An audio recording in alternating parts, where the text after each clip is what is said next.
For linear equation, first we must recall back how to identify whether a differential equation is linear or not. So if you still remember, in the first part of this chapter, we already discussed on how to determine how to detect whether an equation is linear differential equation.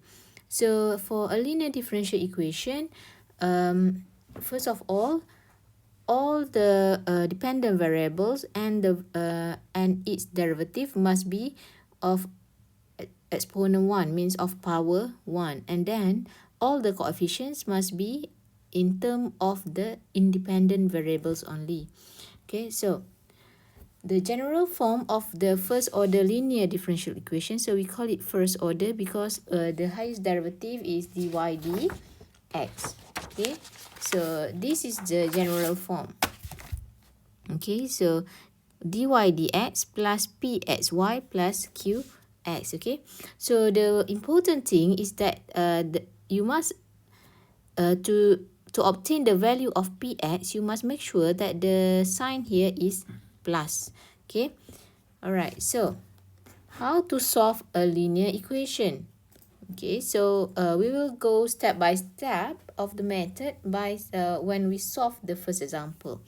All right, so you see we are given the first order or the first order ordinary differential equation. So we see here the coefficient in front dy dx is 1. Okay, and then here the order is the sign is plus. Okay, so we can say that this one is px multiplied by y, and then on the right hand side we have qx. Okay, so the first step is to determine what is our px and qx. Okay, so from we know that px. Okay, so this in this example, the equation is straight away given in the general form. Okay, how do we know that it is linear? So we can see that our dependent variable y is of power 1 and the derivative also of a power 1. And then all the coefficients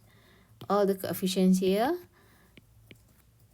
are in terms of independent variable, which is x. Okay, so we determine that px is equal to 1 plus x over x. Okay, it's equal to 1 over x plus 1.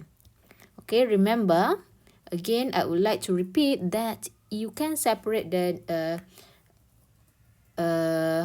if you have 1 plus x over x, you can write it as 1 over x plus 1. But if you have x over 1 plus x, this is not equal to x over 1 plus x over x. Okay, this is wrong. Okay, please.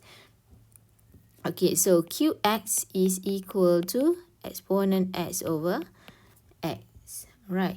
So next step is calculate the integrating factor mu x, where mu x is equal to exponent to the power of integrate px dx. Okay, so this is why it is very important for you to make sure that the sign here is plus, because if you take the wrong sign of px, you will get different answer for the integrating factor and everything else will be wrong.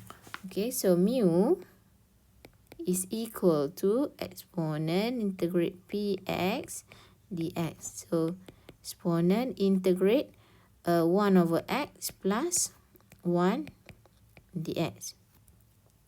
Okay, so we get exponent integrate 1 over x, we will get ln x. Okay, plus x. Okay, so do we have to put the constant?